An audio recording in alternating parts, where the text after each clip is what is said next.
Oh, great, well, I'll be clearing that garden for weeks. I've never seen rain like it, and the wind. I just buried my head under the blankets and stayed like that all night. I could have kept me company, if you'd wanted me to. Cheeky. Anyway, Alice might have woken up and found you there. Nah, she can sleep through anything. And how would you know? Just what people say. Anyway, well, you were there with your head under the blankets, I was just lying there thinking of you. Were you really, Eddie? Of course I was. I heard the stable door banging and I thought of you. Oh, we've never even met in a stable. Yeah, I know, but it still reminded me of you, if you know what I mean. You awful thing, Edward Cope. You should be ashamed of yourself. I can't help it. You've worked your way into my dreams, and when I make a big time, I'll make all your dreams come true. Like the big house and the fine clothes you promised us. And don't forget those holidays in the south of France.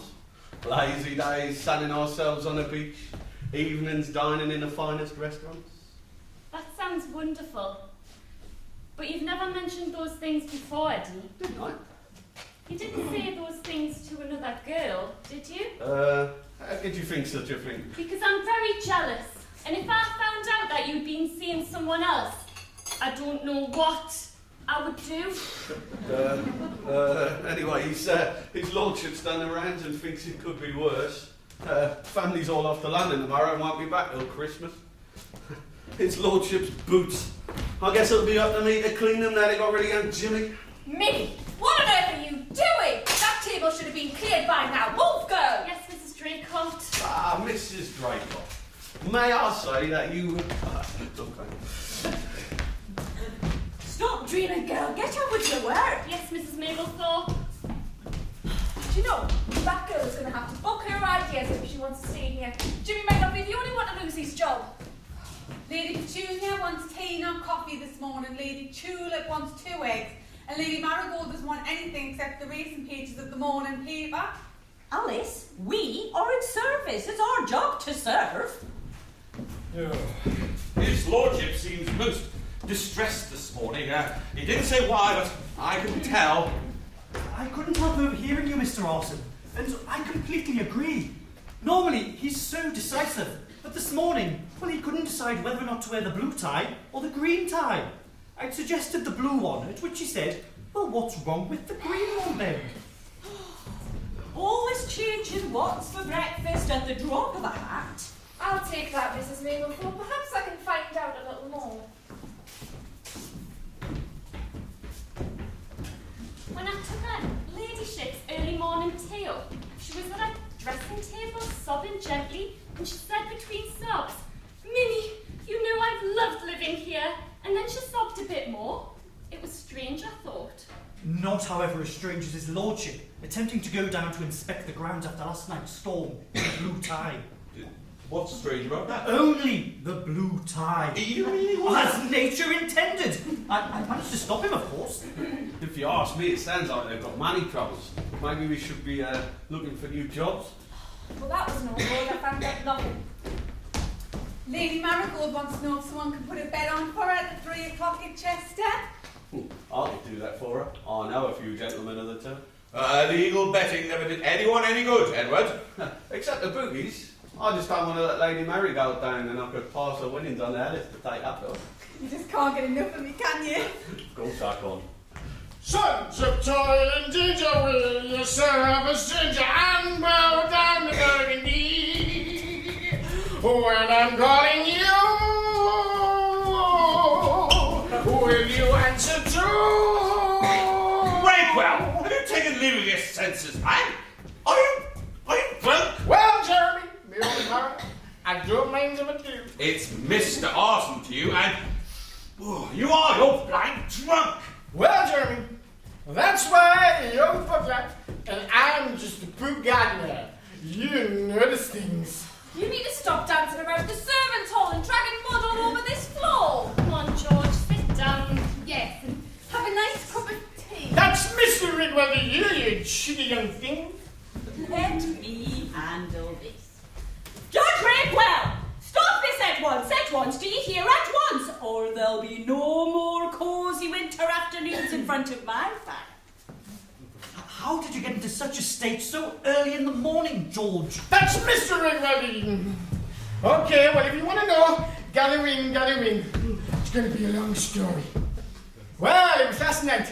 After his lordship's rounds, I decided to take a little walk down by the beach, just to blow away some cobwebs.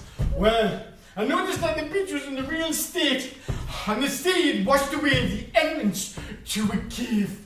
Well, I thought that was strange, because I know that place like the back of my hand. What's that? I've never seen that before. Florence, have you seen that? Well, I used to play down there when I was a kid, building sandcastles and that. Things were so different in those days, you know. Yeah, George, we know that, but how does this lead to you being drunk? Well, I was getting at that. I thought, what harm would there be in having a little peek inside the cave? So I went across, and I got some of the sand out of the way so I could crawl in.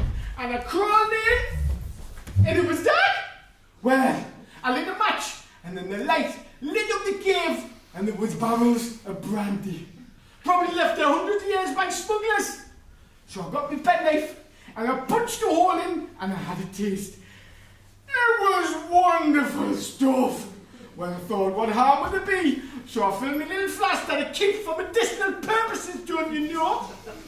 I crawled back out of the cave, put up the sand to cover the entrance so nobody would notice. Well, that was just work. So I had a couple of lips of brandy to keep me going. And there we go. Show me the way to go. I'm tired and the one going to bed. You need to sober up and quickly. We don't want you to lose your job because you found a few barrels of brandy.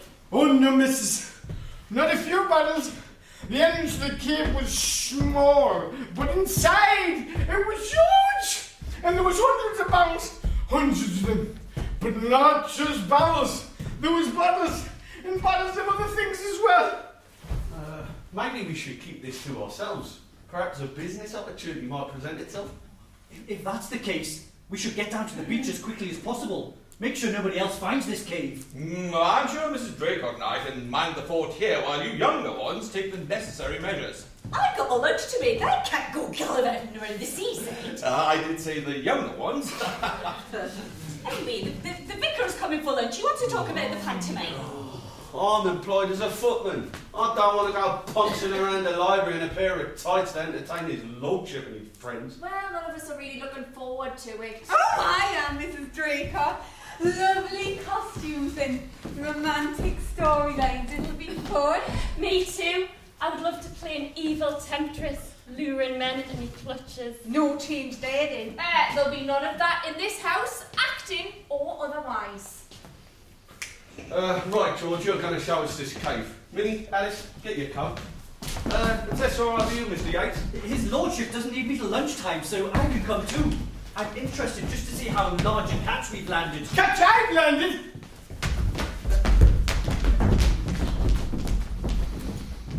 Oh, look. George has left his bottle. I've put it. Perhaps we should sample the wares. If we are going to develop a small business, we should be sure of the quality of our goods, don't you think? Well, I don't normally drink during the day, and as you know, Mr. Alston, I tend to only have a sherry at Christmas, but I suppose a second opinion would be useful. As his lordship's butler, it is my duty to deal with the drinks.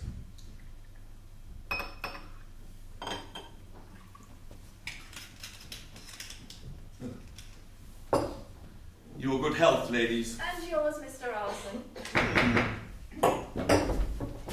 I do hope I'm not disturbing you, but I thought I'd come over a little early to ask a huge favour.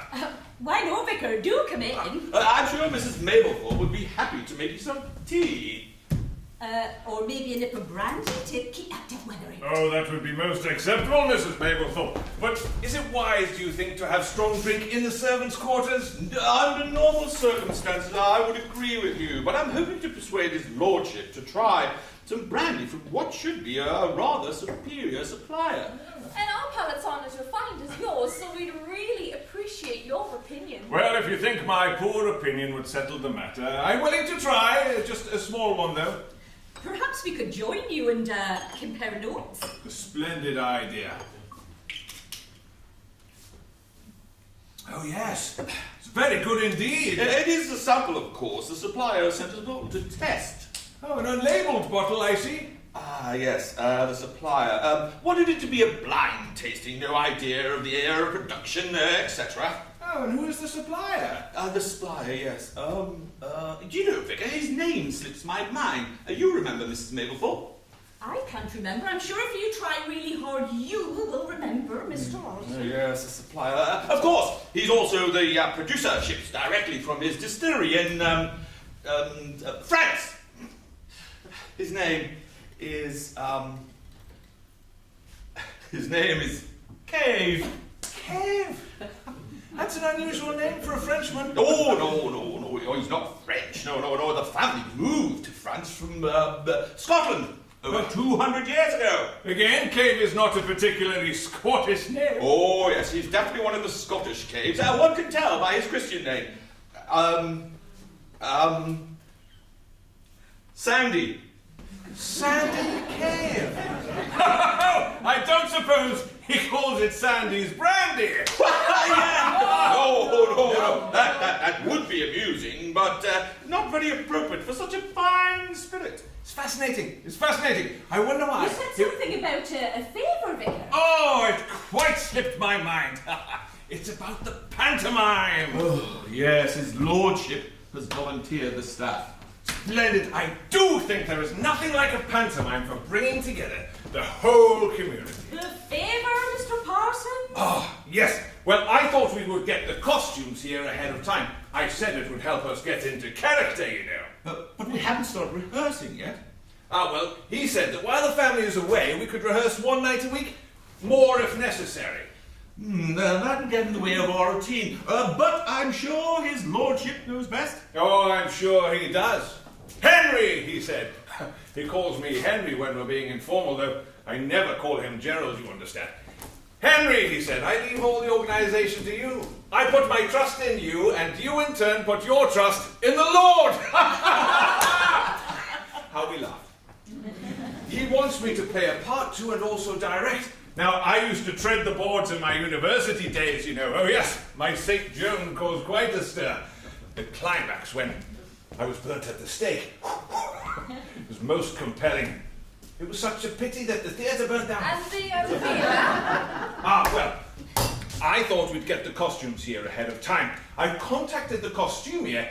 Though he's very busy, he thinks he can get them here this afternoon. Now, I do not want his lordship or the young ladies of the family to see them when they arrive. I fear they would have them out of the box the moment they were delivered. So I was wondering if I could impose on you to take delivery here in the servants' quarters. Well, we don't mind a discreet delivery, Mr. Parsons. Splendid. I'll contact the costumier from the vicarage. I'm coming for lunch. Yes, his lordship invited me especially. Henry, he said, do come for lunch. I was most flattered. I must have a sneak glimpse at my costume when it gets here. If it wasn't for my religious calling, I do think that the theatre is in my blood. I'm full of it. You certainly are.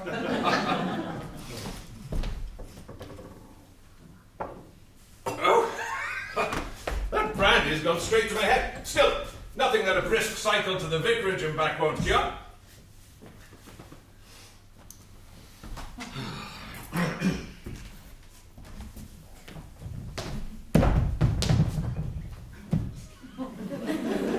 Mr. Arson, thank you. Thank God. I thought he'd never go. I wonder what's keeping Edward and the rest. Surely it wouldn't take this long to scoop up a bit of sand. Let's take a walk to the end of the garden. See if we can see them. Hundreds and hundreds of them! Rinkwell wasn't exaggerating.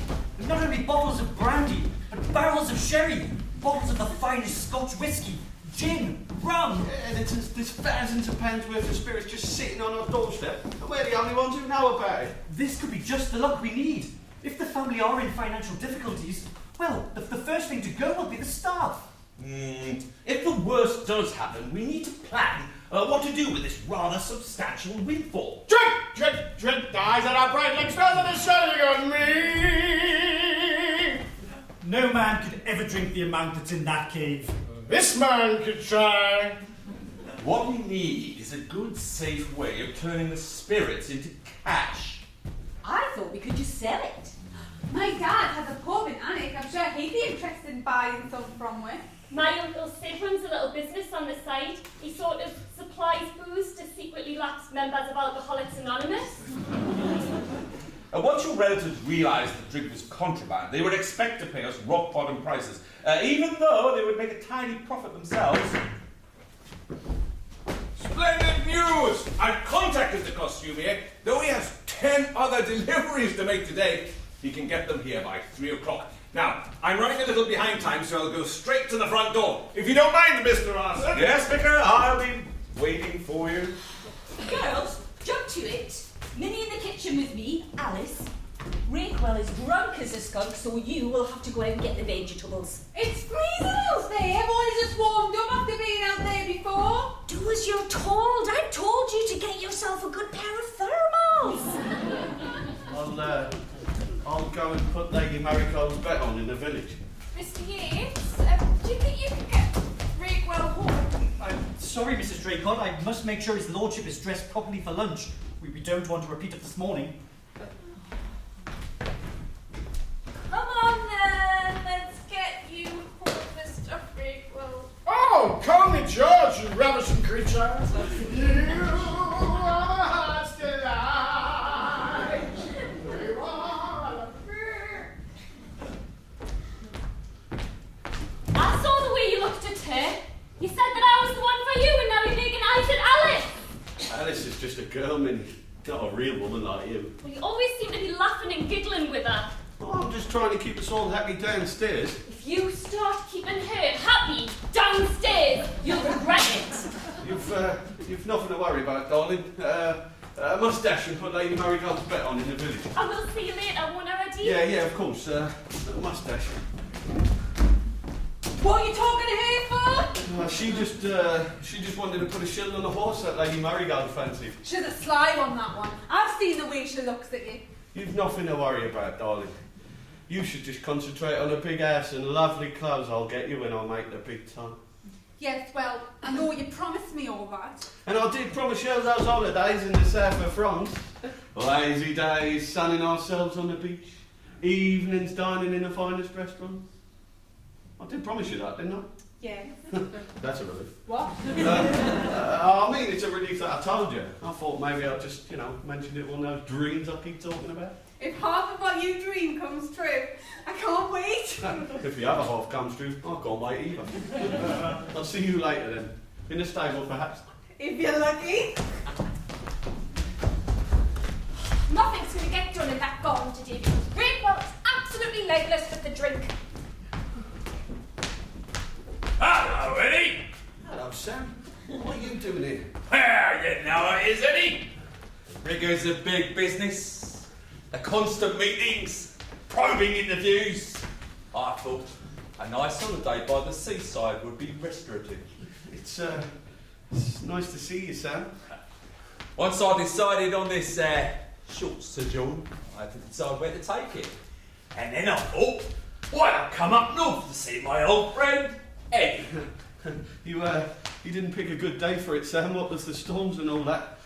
Oh, the cold wind and rain don't bother me, Eddie. Not when I thought of the warm, friendly greeting I would receive. Sit yourself down.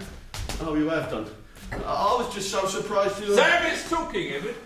Sorry, Sam. You see, Eddie, once I decided where I was going, it struck me like a blinding light.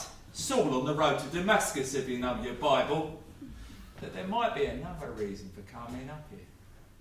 Perhaps, I thought, after all this time, my old friend Eddie might have the not inconsiderable sum of money he still owes me. Sam, Sam is talking, Edward.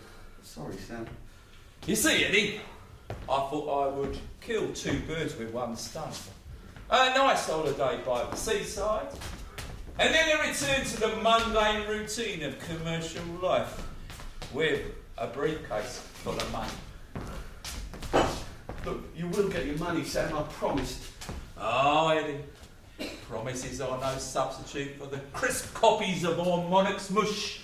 It fills one with a warm glow, don't you think? Well... And talking of warm glows, Harry the fireman sends his best. Sam, be reasonable, please. He says we might like to have a chat when I come back. he might like to pop up. Sam, not Harry, please. To be honest, Eddie, Harry's a bit busy at the moment, sorting out somebody's will. Perhaps he could be persuaded to confine his activities to the city, if I return with the funds.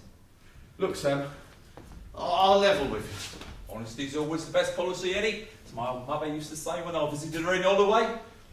Look, I haven't got your money. No, but something's come up that means that if you can give me a little bit more time and a little bit more money, I can get everything out of you and more. Walk with me down to the village, there's less chance of getting overheard there. As long as you can let me protect some of my business interests, I'll guarantee you that by Christmas, you'll have doubled your money. I'm not a greedy man, Eddie. Particularly if it means I can treble my money. Treble? That's what you said, wasn't it? Yeah. Good. If by Christmas I have trebled my money, we will remain friends.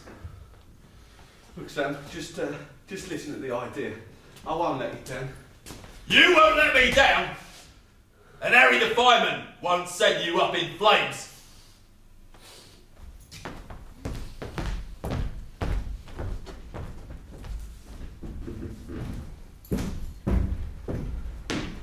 Mrs. Mablethorpe! It's 1 minute after 12 and the lunch is late. I'm sorry, Mr. Rawson, I don't know what's got into these girls this morning. Girls, get the first course out here. And where's Edward? He should be in the dining room, ready to serve. He's gone on an errand for Lady Magnolia. I expect he was delayed by Minnie, Mr. Rawson. She's always distracting him. He'll probably be late back, and then he'll have to find Alice to give her Lady M's winnings, and that'll probably take all afternoon. Will you girls stop bickering? I know it's not my place, Mr. Arson, but if they don't sit down to lunch soon, I fear what his lordship will do. Oh, is he very angry? Angry? No. He's started to fiddle with his collar. Fiddle with his collar? Well, that's how it all started this morning. Once he gets to his waistcoat buttons, there'll be no stopping him. Mr. Yates, if you wouldn't mind carrying on with Alice and Minnie, I'll go and serve them myself. Not my place to be in the dining room, but I must be near in case his lordship relapses.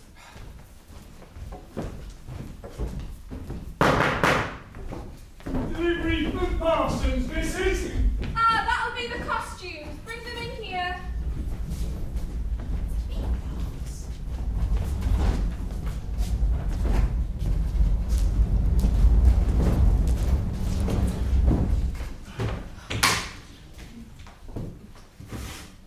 Sign here, please.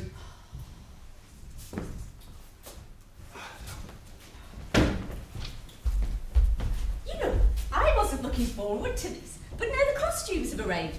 I'm getting a little bit excited myself. Ah, what more can a man want to walk into a room and see blossoms such as these? I've just taken you home. What are you doing back here? I wanted to see your lovely face, Jemima, and yours too, Florence. Get away from us, you horrible old man. Oh, being old's not a sin, Florrie, my love. Have you not heard men like good brandy mature with age? Yes, but they don't smell like milk. That's gone off. Look, why don't you go home, George? You're just being a nuisance here. Jemima, have you not forgotten that a short time ago how we embraced and I felt your heart pounding through your whalebone corset? I do not wear a whalebone corset. I was holding you up to stop me from falling in the duck pond, you idiot. And my heart was pounding because I was so exhausted. That's a clever excuse, you little minx. Clever. But I can see that you're the one for me and I'm the one for you. All alone to be my own. Quieten down, what if his lordship should hear? Adam Cary hears it. I will shout it from the rooftops. I love Jemima Dracut. Only rose I Greenwell, you are an odious little man, and I don't love you. How about you, Florrie? Marry me? Not if you were the last man on God's earth. Oh, Florence, my little geranium, I do love a challenge. Marry me, Florence Mablethorpe. I'm getting married in the morning. Ding dong, the bells are gonna chime. That's what I came in for. But your seductive charms distracted me. Where's me boy?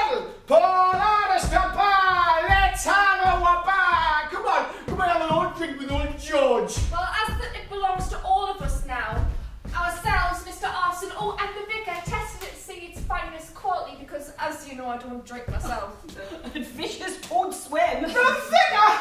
Oh, you've not let that godmothering boozer near it, have you? He doesn't know where it's kept, does he? Keep your voice down, George, or we'll all be for it. Jemima, give him the bottle. It may keep him quiet. Ah, comfortable, George. Well, seeing as you two have spurned my advances, I'm going to sit over here and console myself.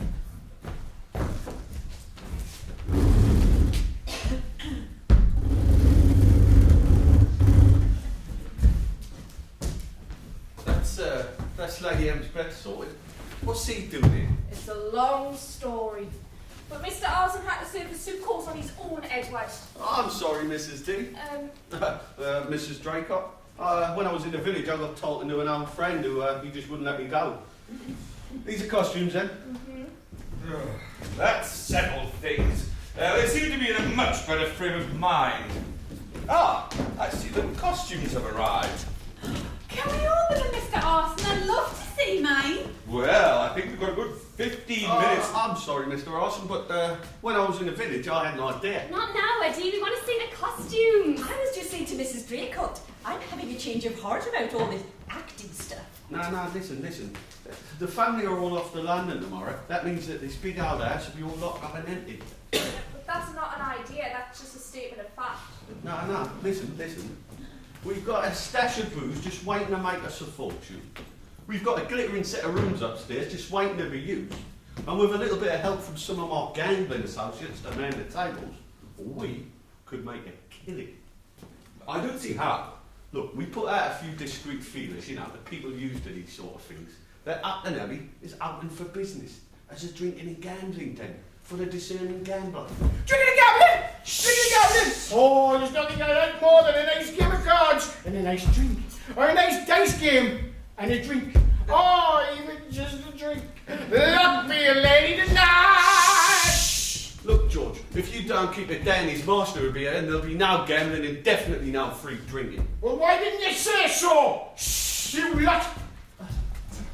Drinking and gambling den, but that's it's completely illegal. Which makes it all the more exciting for those who want to attend. But how will we pay out if we lose to the gamblers? Yeah, we'll need a little bit of upfront finance, entice the pandas in by letting them win small amounts. But we've got no money, Eddie. Unless you've hit big time. Well, that's the thing, you see.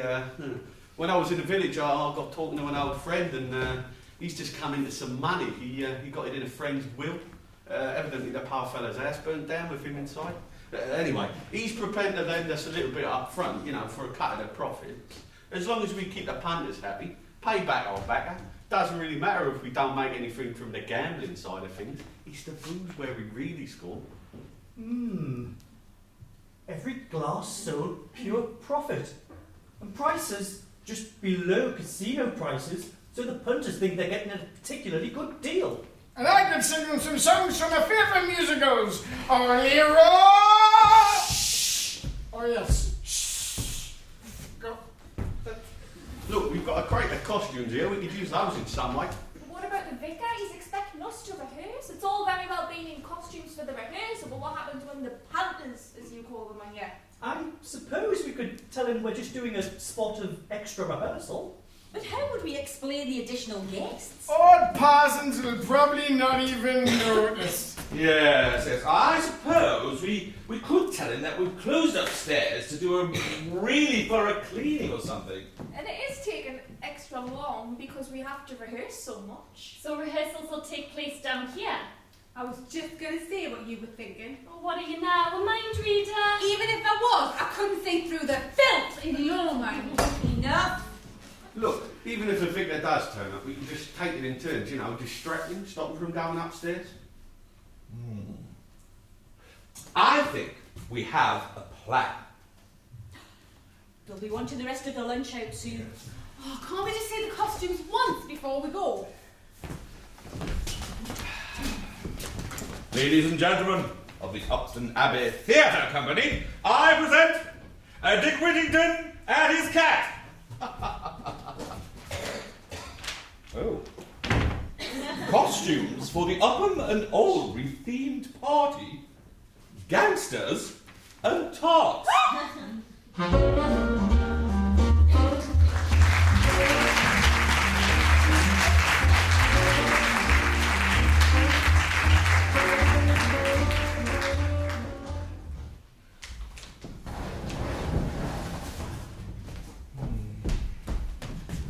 The costumier was most accommodating.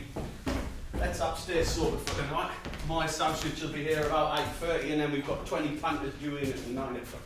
I want him to get rid of the vicar. He's becoming obsessed with the pantomime. How are we supposed to rehearse and look after the punters? We've only 20 upstairs. We need to be up there all night. He was a bit shocked when he saw the costumes. You were brilliant, Mr. Orson. I've known the vicar for a long time. He wanted to be an actor, you know, but unfortunately he can't act. So I thought, you know, if we could give him some challenge, then we could keep him out of our hair for a few days. I must say, tell him that his lordship wanted to devise a modern dress production was an inspiration, Mr. Orson. Yes, he's been adapting the script for the last 3 days. God knows what the end product will be like. Keeping the costumes was a blessing for upstairs as well. It'll give the place a theme. Punters will think they're in 1920 Chicago. Even a crate is useful. You're so clever, Eddie. Yes, really clever. And our costumes are wonderful. They even said really glamorous underwear. And stockings. And stockings. Really, girls? Now, I saw the vicar in the village this morning, and he said that he wanted to direct tonight's rehearsal, but without doing any of his scenes.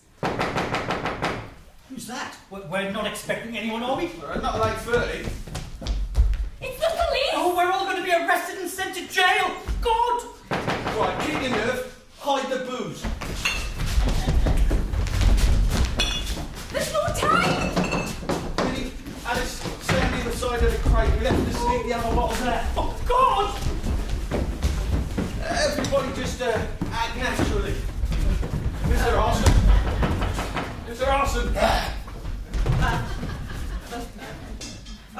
Can I help you, sir? Good evening. My name is Sergeant Melbourne. This is Constable Burton. There was no answer on the front door, so we came round here. I need to speak to his lordship. Oh, his lordship is not at home at the moment, and while he's away, the house is always locked up. When will he be back? Oh, not for some time. He's in... Wales! Shooting.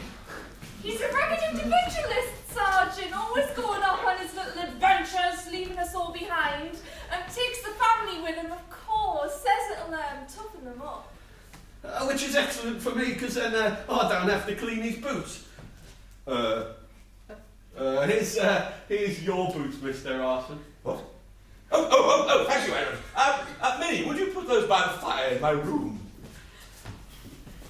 Would you and the constable like a cup of tea, Sergeant, to make up for your wasted journey? These sort of journeys are never wasted, Ma'am. Ain't that right, Burton? Yes, Sarge, never wasted, Sarge. But a cup of tea would be most welcome. Alice, Minnie, run along to the kitchen to get some fresh tea for the officers. I must say, Sergeant, I thought I knew all the local constabulary, but are you new to the area? Not our local patch, is it, Burton? No, Sarge. No, we're on a special case from London. On the case... on the case of a notorious gangland criminal. We believe he's got to move his operation up here. We know he called the train a few days ago. Slippery character, Sarge. He is indeed. Show him, Burton. The name's Sam Cromwell. Ain't seen him, I suppose? I'm sure I remember a face like that. Well, if you do, make sure you contact the station straight away. Yes, of course, Sergeant. We'll all be sure to keep our eyes open. Here we are.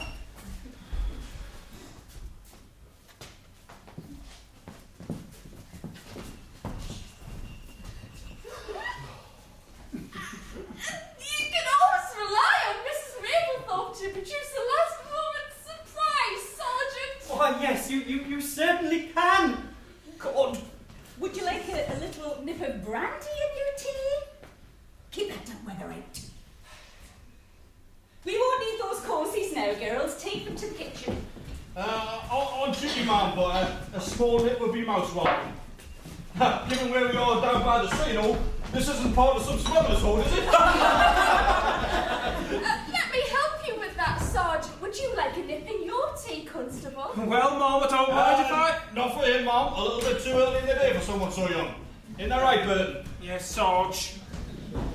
I'm sure Mrs. Mablethorpe could find some tasty treats in the cupboards.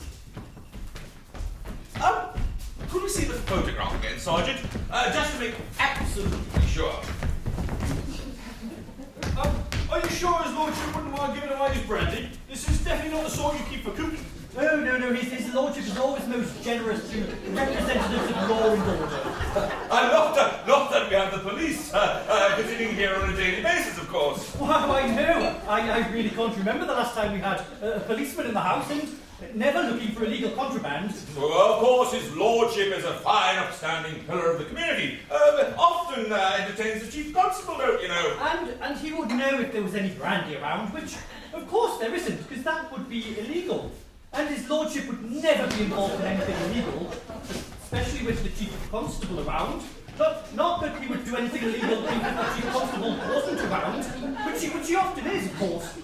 Not around, I mean. It's not like he is here. The chief constable, not his lordship. God! Rheumatism. She's a martyr too. Oh, yes. Pretty new to the area, you won't have met his lordship then? Now, Cromwell often moves among the upper class. We thought his lordship might have come across him in some of his rounds. Well, when did you say he'd be back? Oh, I don't think he'll be back for, I'm sorry, Mr. Austin, what with the constable arriving and all that, I completely forgot to tell you that his lordship's going to be paying a fleeting visit tonight before catching the midnight train to Africa. Are you sure about this, Edward? Perhaps you were mistaken? No, that was definitely the message. He's just going to pop in for his elephant gun and to check on the repairs from the storm damage. Yeah, he doesn't want to go upstairs. He just wants to have a word with us and then off to the jungle. But? So if you could pop back later, I'm sure his lordship could give you 5 minutes. Well, assure his lordship that we'd only take up a small amount of his time. Burton, if I could drag you away from valuable police work, perhaps you'd like to accompany me back to the Nick. Oh, don't be so hard on him, Sergeant. He's just being friendly. And we're very friendly up here in the north. He's a policeman. He's not supposed to be friendly. Come on, Burton.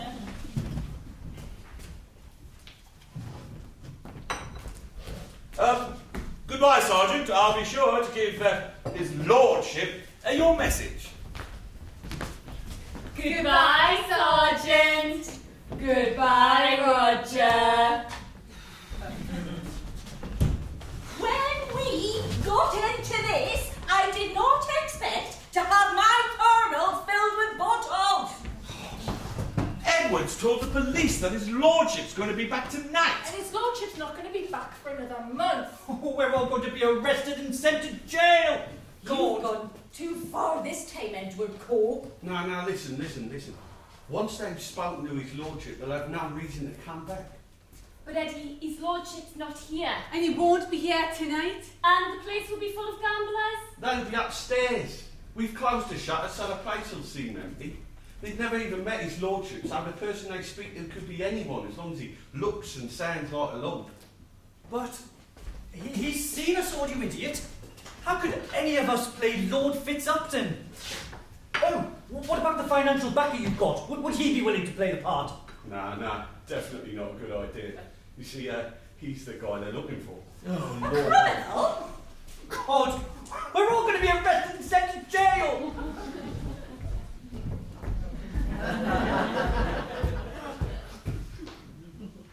What?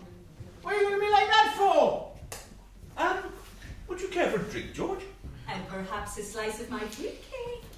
You know, in a certain light, you've got the look and manner of a nobleman. Don't you think so, Mr. Yates? Why, I do see what you mean, Mrs. Draycott. Very aristocratic. I am in the right house, aren't I? Of course you are, George. You're just our dear Oh, Georgie. Your drink, George. George, we were wondering if you could do us a favour. I knew it was too good to be true. What do you want? We want you to play Lord Fitzupton. I thought it was going to be Alderman Fitzwarren in the panto. Are you not taking me part of this, are you? I can learn the lines eventually. No, George, you can still be Alderman Fitzwarren. Look, George. 2 police officers are expecting to meet his lordship tonight. They're on the trail of a criminal and they think his lordship may have seen him. Once they find out he hasn't, they'll leave us alone. The best thing is, neither of them have even seen his lordship. And with your aristocratic looks, you'll easily pass for Lord Fitzupton. You're not after the booze, are they? No, nothing like that. What do I have to do? Look, all you have to do is pretend to be Lord Fitzupton and tell the coppers you ain't seen the bloke they're looking for. Act like his lordship? Oh, do we have to meet the police and just be tied? No, I wouldn't feel right just meeting the police and just a tie. No, nothing like that. And I can help you dress so that you can pass as a lord. But can he sound like a lord? We don't want any R.I. be a lord, I be George. I don't talk like that. Anybody can talk. Push. Watch. Hey, just come back from Ascot. Don't you know? Oh, God. That was awful. It'll never work. Dreadful. Oh, Joe, we're all going to be arrested and sent to jail. I say, chaps, don't be downcast. I was talking to Bundy Gibbside the other day in the club, and he said, a spot of grouse shooting is enough to bring somebody from the slough of despond. Nothing makes somebody feel so alive than blowing the heads off a brace of our feathered friends, don't you know? Ah, Arson, go get me riding crop and I'll whip a peasant. Brilliant, George. Absolutely brilliant. You don't work around the knobs as long as I am without picking up some of the lingo.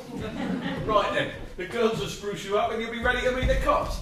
So we're not rehearsing tonight then? Oh, Lord, the rehearsal.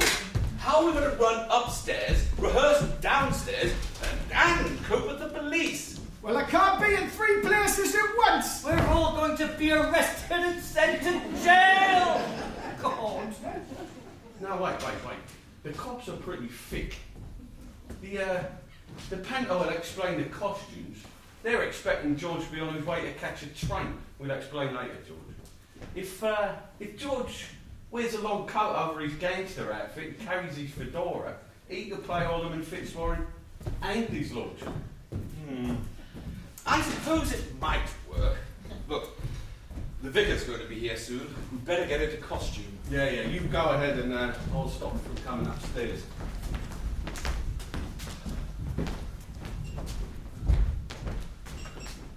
Sam, what are you doing here? That's no way to talk to your business partner, Edward. I'm sorry, Sam, but I'm trying to get upstairs sort of for tonight, and the vicar's organised a rehearsal, and Sam, 2 coppers from London have been looking for you. Oh, you don't say. Why do you think I'm here? I saw Mr. Plod and his sidekick early this morning, put 2 and 2 together. And then I thought, we're better to hide out than a big empty house. But Sam, the punters will be here at 9. All the better. I can hide out and keep an eye on my investment. Look, I've even come dressed for the occasion. Punters will never notice another punter, and neither will the staff. Oh, it's all right, Eddie. Don't show me up. I'll find my own way. But Sam, the staff have seen a photo. This is so exciting, Edmund. So exciting. I've been burning the midnight oil, adapting the script and modernizing it to give it a gangster frisson. All the character names have had to be changed, of course. Shall we go up to the library and make a start? Oh, where are the others? Why aren't you in costume? Woodworm, pest control, renovation. I beg your pardon? We found out upstairs has got woodworm, so we thought we'd do the rehearsals down here. Oh, quite so. Nothing should endanger the performances. Let us move this table so we may get a better view of the hallowed ground.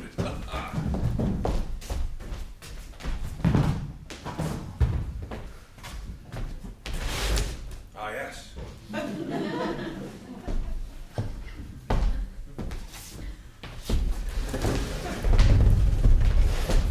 This will do splendidly.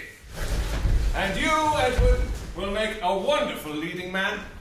Yeah, I've got my Dick Whittington costume upstairs. I'll go and get into it when the others get in. Splendid, but not Dick Whittington, Edward. Your character has been enticed into a life of crime in Chicago gangland. And Dick Whittington is hardly a gangster name. Now, I've done some research and I found that gangsters were frequently known by nicknames. So to give all the characters an air of authenticity, I've renamed them all. Not Dick Whittington, then? No, you will be Whitty the Dick. Whitty the Dick? It just vibrates with the ambience of the Chicago streets. Mr. Parsons, couldn't I at least be Dickie the Wit? No, that would be quite wrong. I can't wait to hear what the others are called then.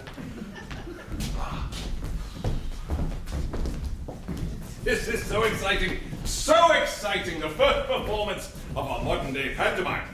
The costumes are wonderful, aren't they, everyone?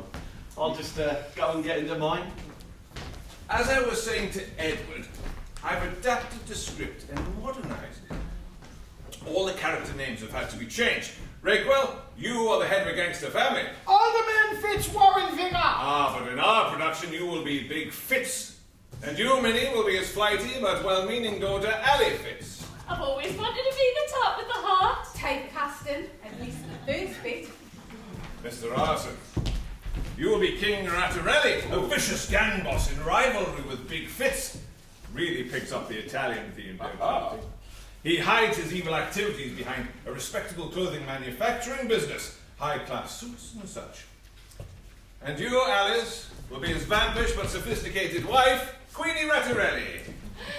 Mr. Arson and Alice are married. I hope you've written in some steamy love scenes for them. Cow.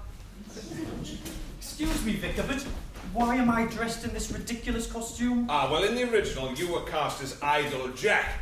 Now, in gangster movies, there is always a pianist. It will give our show some social depth, as well as humour. Now, obviously, you can't be called Idol Jack. So, I'll be... Lazy Keys Johnny. For our purposes, it would have been better had you been black, but we can't have everything. God! Why am I, dressed as a man, Vicar? It's a matter of characters, Mrs. Draycott. We need another actor to play the Captain William Blood part. Or in our production, Blood-Soaked Billy. Why can't you play the part?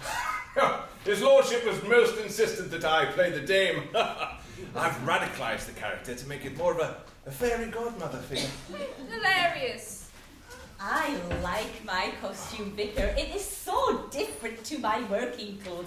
I think I suit it, don't you? And I love feathers. Well, yours was actually the hardest part to adapt, Mrs. Staplethorpe. Fairy Bow Bells in the original is a fairy godmother figure, but I saw myself in that role. No, your character is the owner of, how shall I put it, a house of ill repute. But your dissolute and depraved nature does not prevent you from taking Whitty under your wing and looking after him. I thought I was supposed to be the top with the heart. Know your place, girl. Bow-legged Bella! Most amusing, don't you think? Oh, God. Okay, a spot of rehearsal, everyone. Right, perhaps we could start with the scene in Act 2, where all our characters are present. Page 48, please. Now, at this point, Whitty is working for Big Fitz, but is attracted to Ally Fitz. Ooh, I'm gonna like this. Cow. But the Rattarellis have seen Whitty's potential, and through the seductive advances of Queenie Rattarelli, they try to lure him to their gang. Watch and learn. Now, these gangland tensions have resulted in a meeting on neutral ground, i.e. Bow-legged Bella's bordello. All right? Stage directions are in the script, so let's just go for it.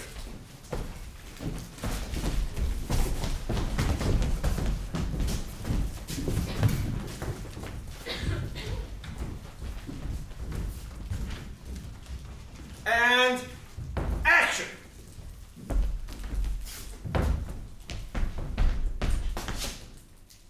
Missy Bella, the big gang boss is in to lobby. It's Massa Fitz and Massa Dick. And they has brung Miss Sally with him, Missy Bella. does you want me to bring them in, Missy Bella? Oh, God! Cool it, Johnny. As I said to my latest man friend, if something's worth doing, it's worth doing slowly. Show them in.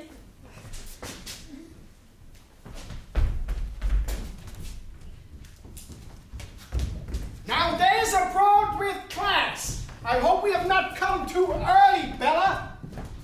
Oh, I've never known you to come too early, Big Fitz. This is Winnie the Dick. I'm not mad about his first name, but his surname, I can take. Hi, honey. Are you pleased to see me, or is that a gun in your Yeah, it's a gun, lady. That's a shame. Hey, Whitty, this ain't the good time you promised me. What's a girl gotta do to get a drink around here? Button it, baby. Would you like a brandy, honey? You ain't got bourbon? I never had brandy. Whenever I have to choose between two evils, I always like to try the one I've never tried before. Same with my men. When will the Radarellis be here, Bella? We ain't got time to jabber all night. Yeah, we got some unfinished business with them. This is splendid, really splendid. This scene is coming to life before my eyes. I'm not sure if my lights are appropriate, Vicar. They seem a bit rude in places. Oh, nonsense, nonsense. They had a tremendous sense of verisimilitude. Push on, push on.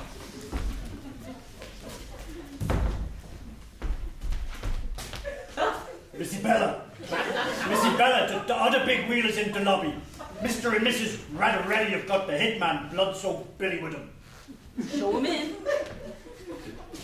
Are you scared, Missy Bella? Real scared.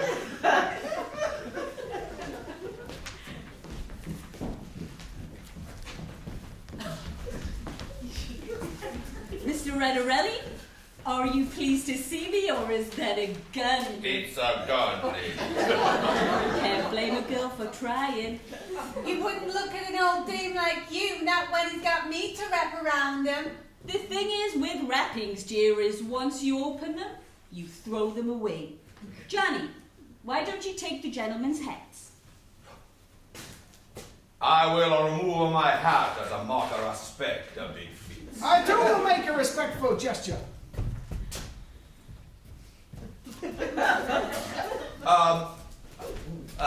You wanted a meeting, a big Fitz? I brought my boy Billy along to make sure there's no funny business. From where I'm standing, Radarelli, all the clowns are on your side.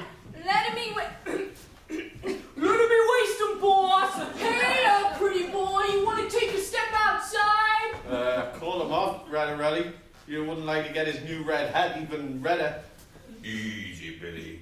Mr. Fitz has come here in a good faith. Show a little respect, Billy, for the moment. Okay, Mr. Radarelli, for the moment. I'm getting real scared, Missy Bella. Something awful is sure gonna happen. What we need is a little drink and a little music to make us all feel comfortable. Play something, Johnny, while our friends have a drink. Excuse me, Vicar, but we don't have a piano. But we will have one when we practice upstairs. But what am I supposed to do for now? Oh, really, Mr. Yates? Can't you just improvise? That's it, you see. I'm not a natural actor. I can manage when I've got a script, but when I've got to make it up, I just don't know what to do. Just do what comes naturally. But that's it, you see. I don't know what a black musician who works in a house of ill repute does to act naturally. Well, this is where the helping hand of a director comes in. You look up to bow-legged Bella. She's given you a job, and you want to please her. So when she asks for music, you give her music, because that will make her happy. All right? Well, yes. Splendid. Give him the line again, please, Mrs. Raventhorpe. What we need is a little drink and a little music to make us all feel comfortable. Play something, Johnny, while our friends have a drink.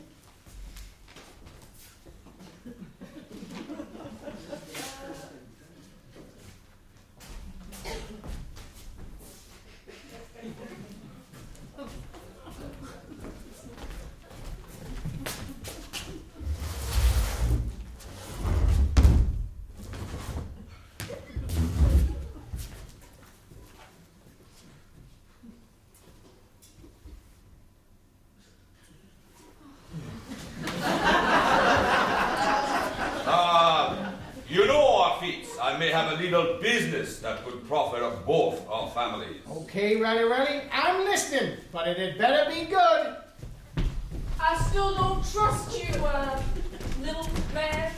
You think the streets of Chicago are paved with gold, and indeed they are. But for the Ratterells. Look, Billy, the bosses are conferring. Let us see if they need us. So you got your closet away. I can't imagine what he sees in a scrawny little broad like you, honey. You jealous, honey? All you got is an old guy in a white hat. Willie ain't interested in doing a tango with you, either here or in real life. That's what you think, honey.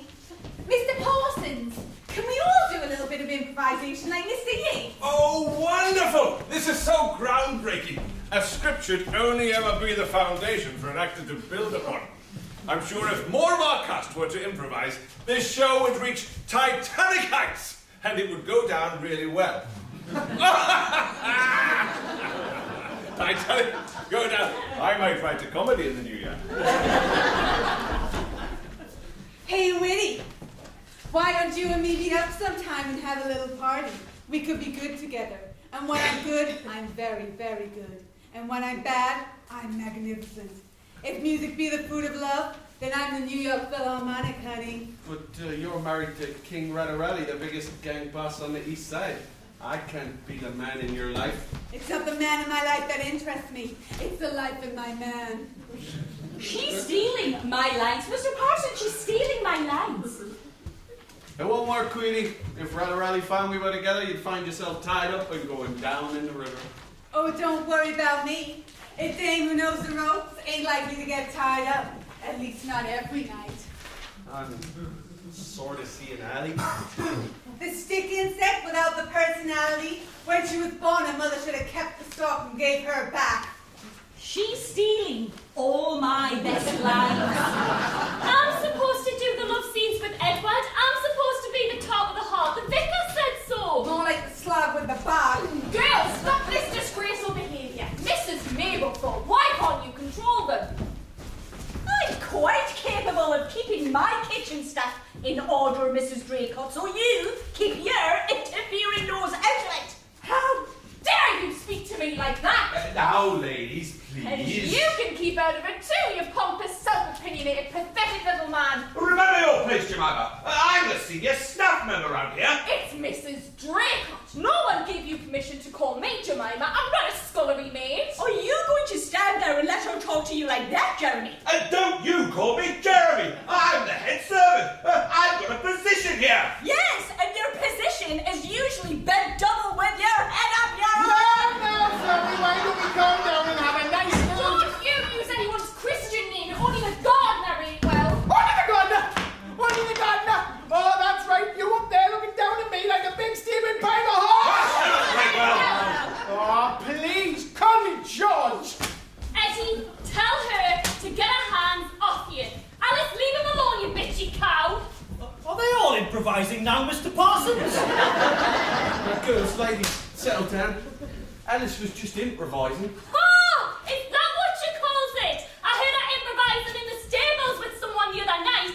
I heard you banging and laughing. Is that improvising, you slapper? What did you think I was doing? Shooting a horse! Now, girls, calm down. Let's have a nice little drink. Alice, Minnie was just a bit upset because you seem to be stealing the scene. Steal the scene! Steal the scene! Doesn't take much to steal a scene from someone who's got all the attraction of a pencil. All I have to do to steal the scene was stand next to her. Even if she took off all of her clothes and cartwheeled around the stage, no one would still notice that. Notice this, bitch! I must say, they're very good, Vicar.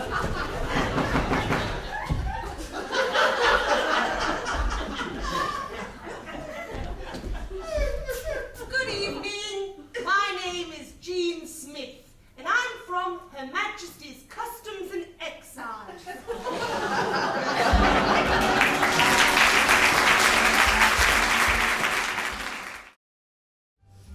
I must say, Vicar, when I knocked on the door, I didn't expect to find a scene from a 1920s speakeasy.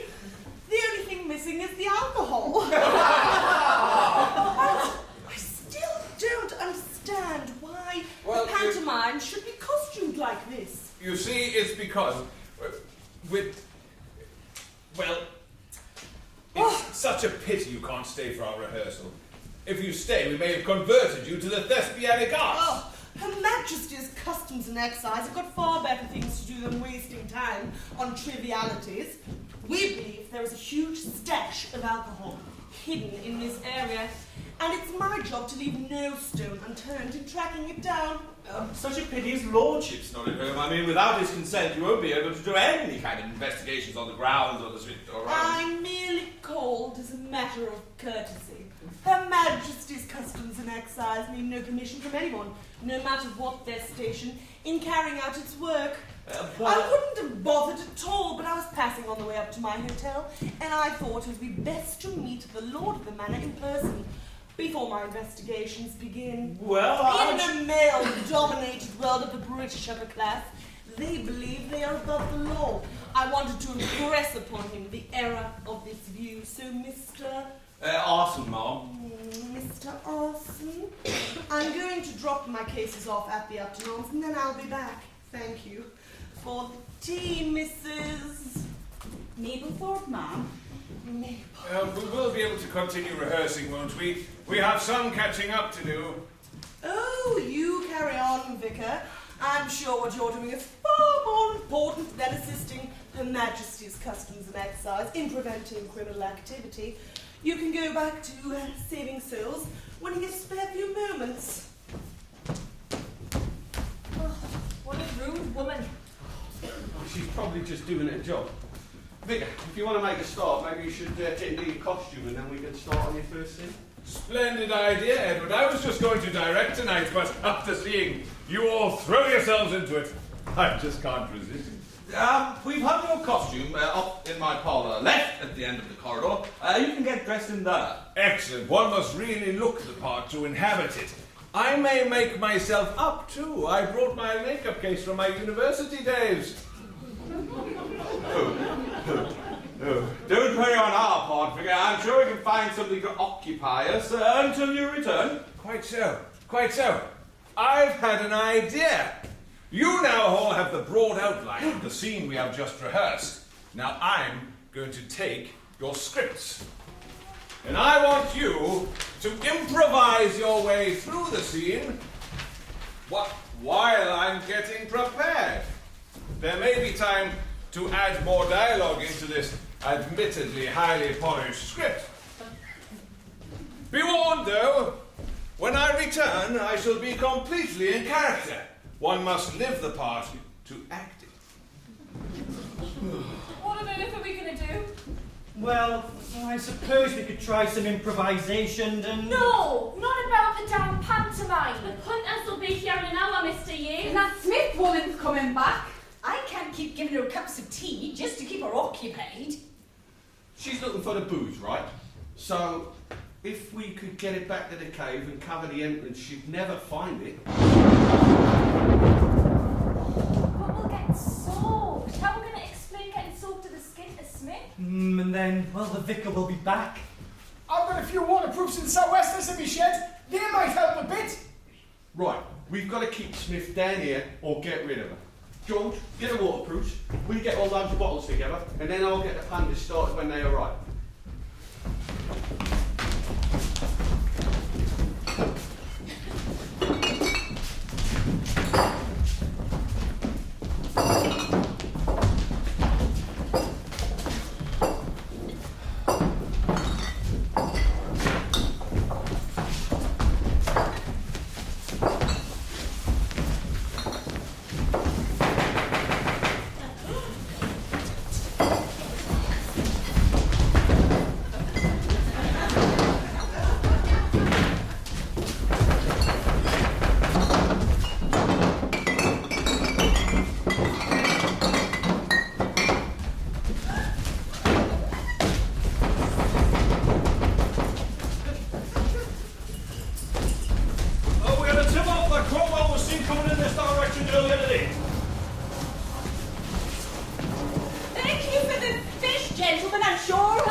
You must be the officers that Mr. Arson told me about.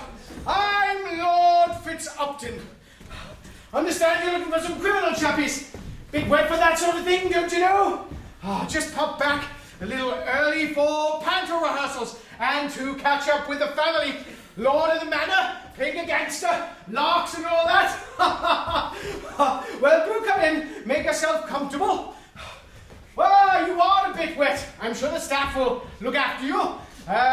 See you to it, Arson.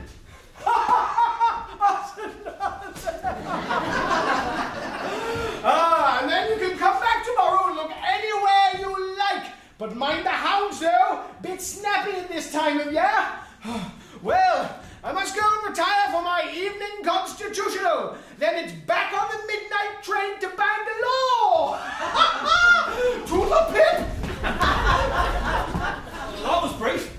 Yeah, a man of a few words, his lordship. Oh, there's a lovely big fire in the kitchen. Why don't you get in there and get yourselves warm? Alice and Minnie will have your clothes dry in no time. We can't arrest Cromwell in our own clothes, it wouldn't be proper. Well, if he's out there, he's probably somewhere hiding from the rain. By the time your clothes dry, the rain will stop and you can go and look for it. I'm starting to shiver, Sarge. Oh, well, I suppose half an hour can't hurt.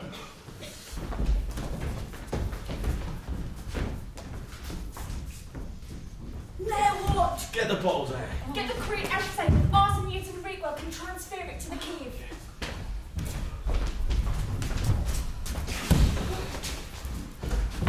Said that Levi that got undressed. I didn't know police were so shy. The ones that arrest you probably are. Come, bottoms!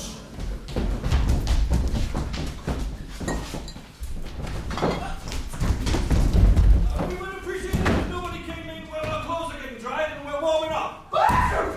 You can be sure no one will disturb you. You just keep that door closed. Oh, the crate's too heavy to move. Right, get the bottles out, move the crate, put the bottles back, cover it with a tarpaulin. But what of the policemen? Leave that to us.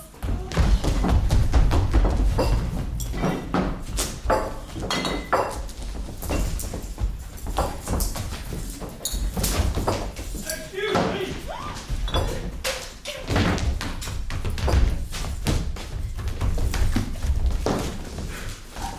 Excuse me. Have you any idea how long it'll take our clothes to dry? We're just doing it now. Mrs. Navelthorpe said, come drive fast step, we're moving the air, all the just in front of the fire. Well, get a move on. Get up, woman.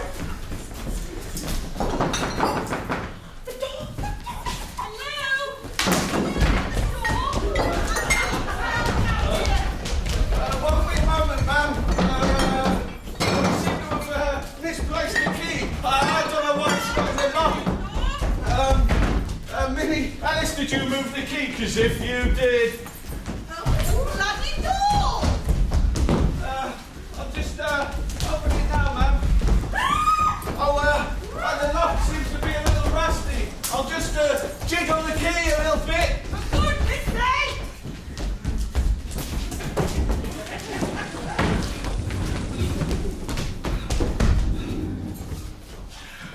Why, Miss Smith, I thought you'd be back in the hotel by now. The damn car wouldn't start. I had my head under the bonnet trying to work out why, got the torch out the boot to find out the batteries were flat, and then I thought surely the landed gentry would let me use their phone to call the RAC, and what happens? I'm stuck outside in the pouring rain while you idiots run around looking for a key. Perhaps we could get you out of those wet clothes and we can dry them in the kitchen. Oh, I forgot. We've had to leave the fire off because the chimney sweep's coming tomorrow. Look, madame, all I want is to call the RAC. I'm sure you won't object to me waiting here until they arrive. Oh, well, there, that's it. You see, the phone lines are down. Must be the storm. A torch, then. I'm sure you don't object to me borrowing a torch. That's a problem as well. You see, his lordship thinks they're newfangled things. He doesn't trust them. Oh, God. Well, in that case, I might as well start my investigations early. At this time of night, ma'am, surely you'd be more comfortable in the warmth of your hotel, Miss Smith. Well, I suppose I could start my investigations tomorrow, I suppose. what I would really like is to be in the warmth of my hotel room, having eaten a substantial meal, with a warming fire in the grate, having a large glass of brandy. Ah, well, ma'am, if that's what you want, we've got plenty of Hurricane lamps! Yeah, we haven't got any electric torches, but we do have a fine selection of hurricane lamps. They're in the garage. End of the ad, turn left, skirt the walled garden and past the lawns and the ice house and the orangery. Around the croquet lawn, very wet this time of year. Over the ornamental bridge, and there you are. Feel free to use them. I did think you were going to offer me a small sip of brandy, but that was too much to hope for. Brandy? Oh, no, ma'am. His lordship won't have it in the house. Teetotaler, never touches a drop. Demon drink, he calls it. So kind. Right, we can't have a repeat of what happened before, so get the bottles in any hiding place you can find, and then we just have to shift them out in ones and twos. Do we get the washing line? Would be more use moving the bottles. Give me the line.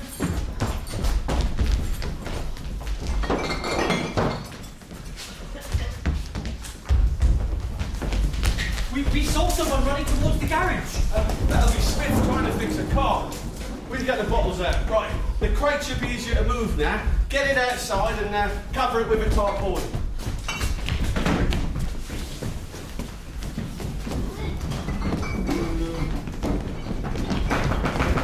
Quick, rehearsal. The bit we did before. I can't stand out there all night. I'll find out what the problem is. All I need. If we could just press on with this little bit of rehearsal, Miss, the vicar was most insistent. Well, I've got to wait. I might as well be entertained. We can take it from your leg, Mr. Yates. Oh, God! We can take it from Missy Bellow. Positions, everyone.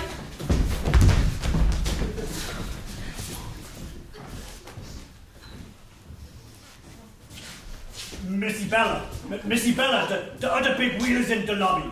Mr. and Mrs. Radarelli have got the hitman, blood-soaked Billy with them.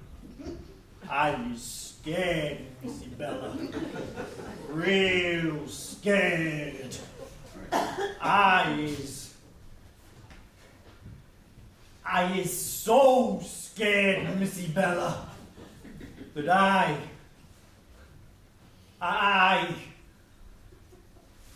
I disguise myself as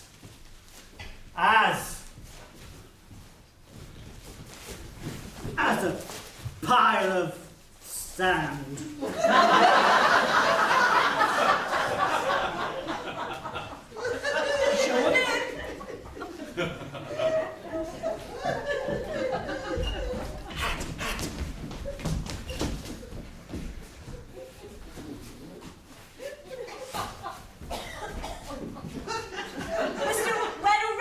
Are you pleased to see me, or is that a new hat? No, ladies. Yes. It's a new hat. A new range is a model on it. I won it from a fisherman in a poker game. Ah, poker. Perhaps you'd like to play with me. He wouldn't want to poke an old dame like you. Not when he's got me to blow his hat off.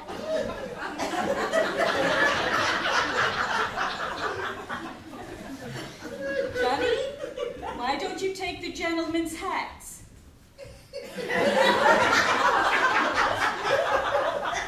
I will just put it here then.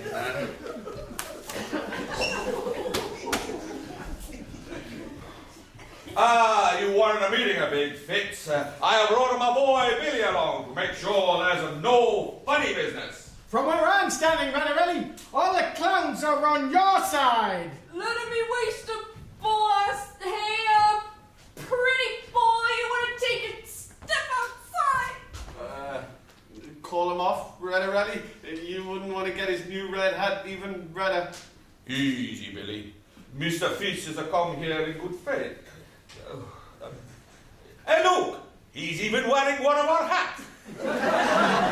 Since you have made a respectful gesture, I will do too.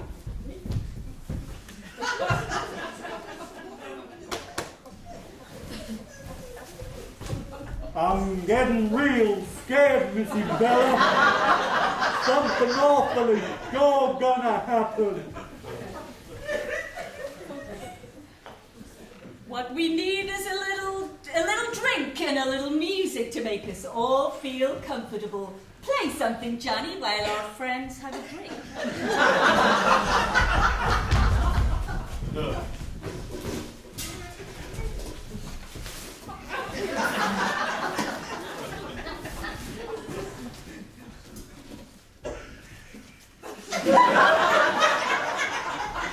You know, Fitz, I have a respect for you, and I may have a little business that will profit of both our families. Take off your waterproof and we'll talk. Okay, ready? I'm listening, but it better be good. I still don't trust you, little man. You think the streets of Chicago are paved with gold. And indeed they are, but for the Rattarellis, who, as I'm sure you're aware, are in the rubberized clothing business. It's a front for all their other activities. Look, Willie, the bosses are trying on the new waterproof material. Maybe they should see if they need us. Hey, wait! Why don't you meet up sometime to have a little party? But you're married to King Rattarelli, the biggest gang boss and rubberized clothing manufacturer on the east side. If raincoats be the food of love, then we can make sweet raincoats together. And I'd be singing in the rain.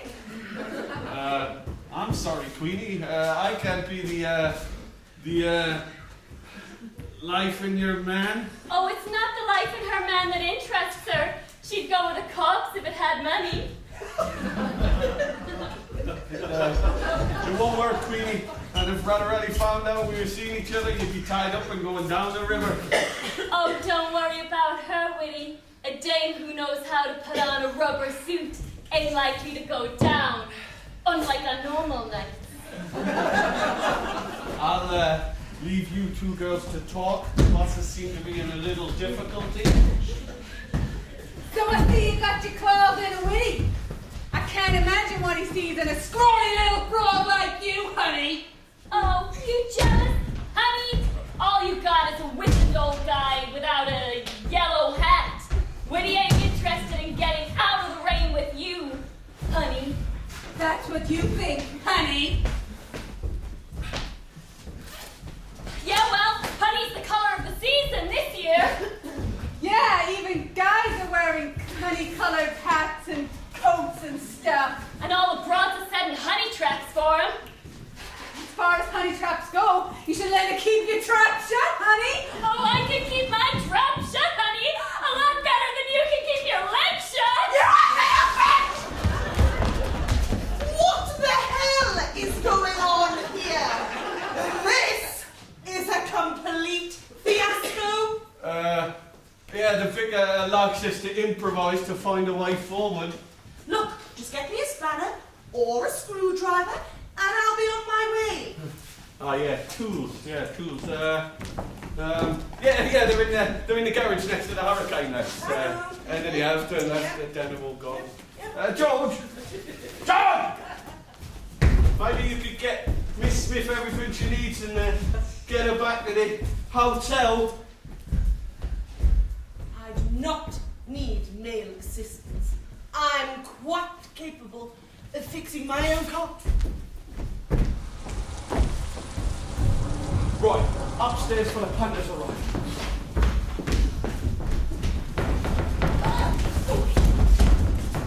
We can't get. We need our uniforms. I'm sorry, Sergeant, but they're not dry. And we've had to secure the doors just in case you bumped into a very dangerous prop. Perhaps we could give you some dry ones, just for the moment. At least then you'd be decent. And me and Minnie could make you a nice cup of tea with a lemony. Can't we come out there?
seen enough to know that this is going to work.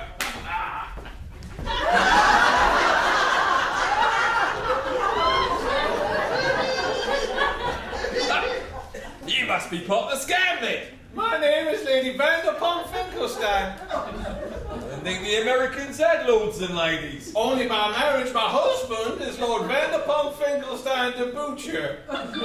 My family tree is a little complicated. So you must be the lady of the manor. I most certainly am. Can't you tell just by looking at me? Nobility. 50 years in the past. The old magic is still there. Must be one of Edward's friends, but I've taken him in completely. This is such fun. Focus, Eddie, focus. Well, it's been wonderful meeting you, your ladyship, but I've got to go. But we were getting on so well, mister. Crombie Samuelson. Oh, I just love your double-barrel names. When I was growing up on the plantation, I was plain old Adeline Jones. Mama and Papa were fabulously wealthy, but when I met Julian, I set my little old sights on him and bang! He went down like a raccoon. Are you a titled gentleman? No. Just plain old Samuel Crombie Samuelson. What do you do for a living, Mr. Crombie Samuelson? I'm in insurance. Oh, I think insurance is a wonderful thing. Helping out those people when they need help the most. Yeah, I've helped out loads of people. Yeah, so have I. My wealth makes it possible for me to help those poor little unfortunates who have fallen on hard times. I see myself as a fairy godmother. Yeah, I can see that. Anyway, it's been... Hang on. Does that mean your family's fabulously wealthy? Oh, when I married Julian, he got most of my wealth. Oh, I'll better be going. And then Mama died and Papa died of a broken heart 2 months later. It's very sad, but I've really got to So go. I inherited the estates in my own right. Estates? Why, yes. I've estates all over Alabama, but I'm delaying you. No. Did I give the impression I was in a hurry, Lady Wingle? Oh, please call me Adeline. But Adeline, we both obviously like looking after people. Perhaps we could help each other.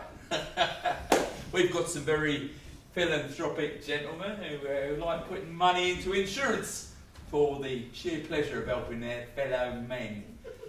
Look, it's stopped raining. It's a lovely night. Why don't we take a turn around the garden and discuss? With the help of a company like yours, we could help a great many people. I'm sure we're going to be great friends. Frankly, my dear, I couldn't give a damn.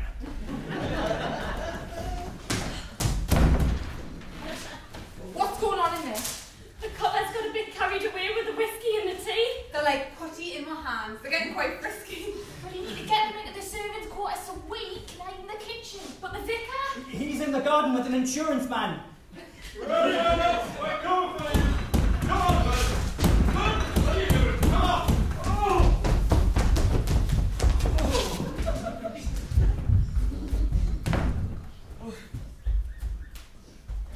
You're supposed to be hiding. We expect to be looking in cupboards under tables and things.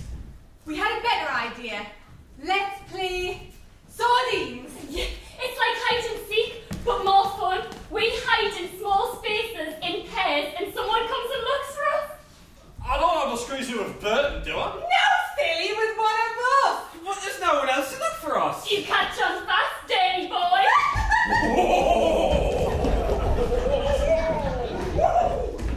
Get some more bottles. They're drinking the place dry. The more they drink, the more we make.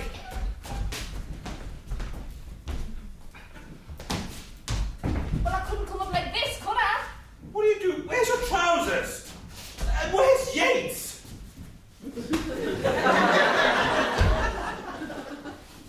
Really, Mrs. Draycott, Yates? What are you doing downstairs in a state of undress? I suppose you got carried away with all the rubber. They found the jackets. This was the only way we could stop them from putting them on and searching the house.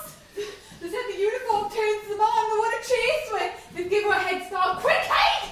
20, 90,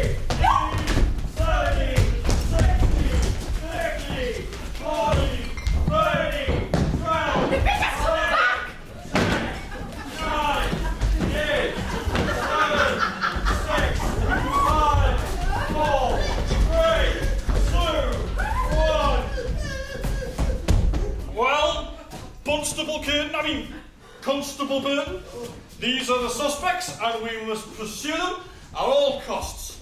Let us strip for action. Oh, if we catch you, we arrest you. Anything can be taken down.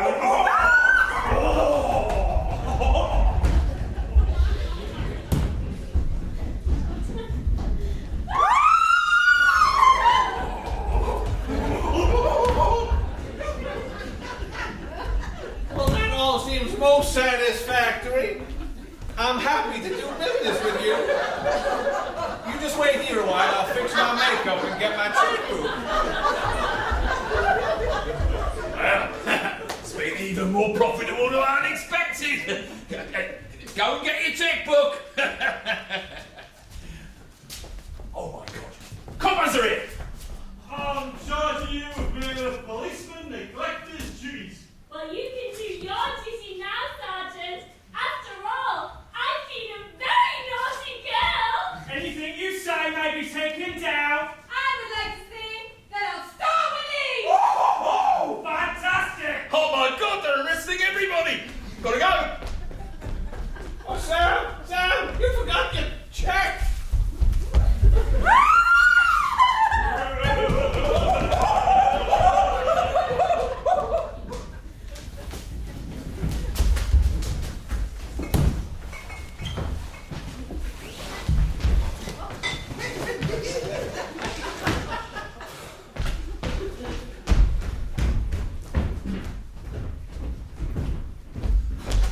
Get out of here. She's bound to introduce me to the coppers. Goals.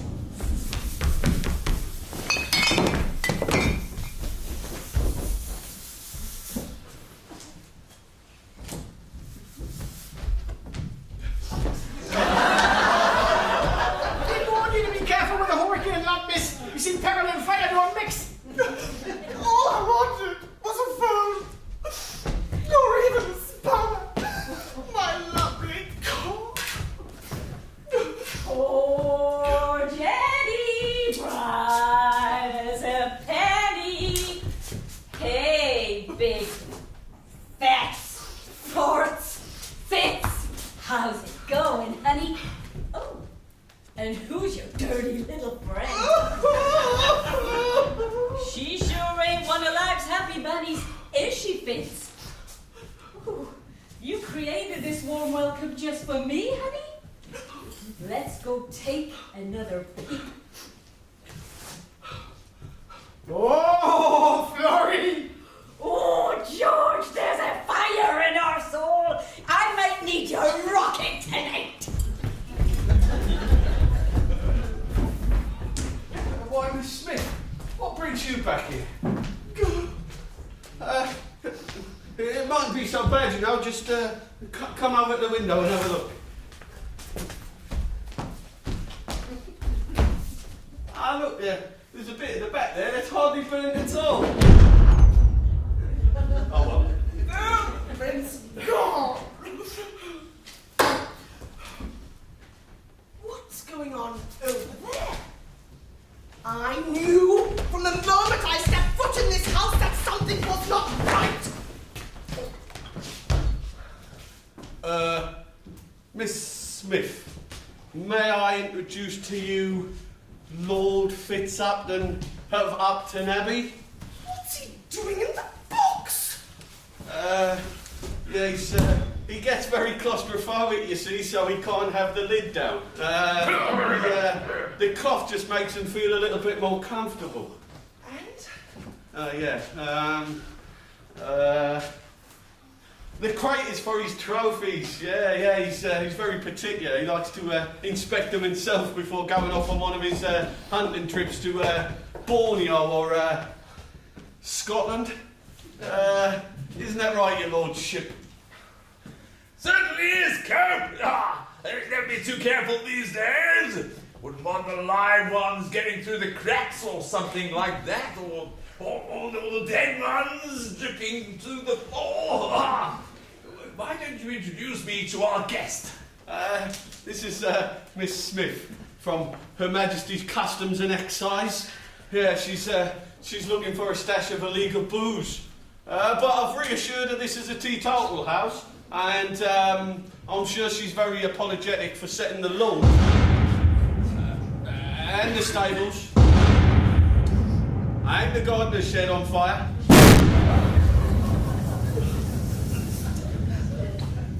My apologies, Your Lordship.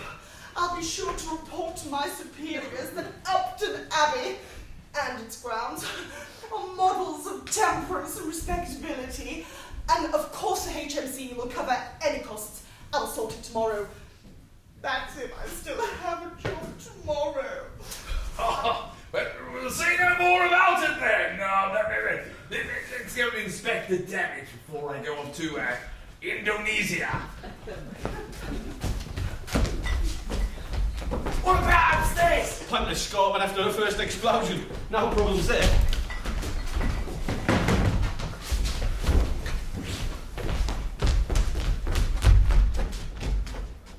We were rehearsing the play, you see, my lord. Oh, yes, it's going very well. Very well indeed, which is why, of course, we are not in our usual uniforms. And you may have noticed that Breakwell is clearing the debris from the storm damage. Thank you so much for explaining, Arson. Had to pop back. Dark premonition of disaster. Couldn't shake it off. Not at all like me. Feel like casting off all my cares. Not like me at all, really. Well, as you can see, my lord, everything downstairs at Upton Abbey is as calm and placid as usual.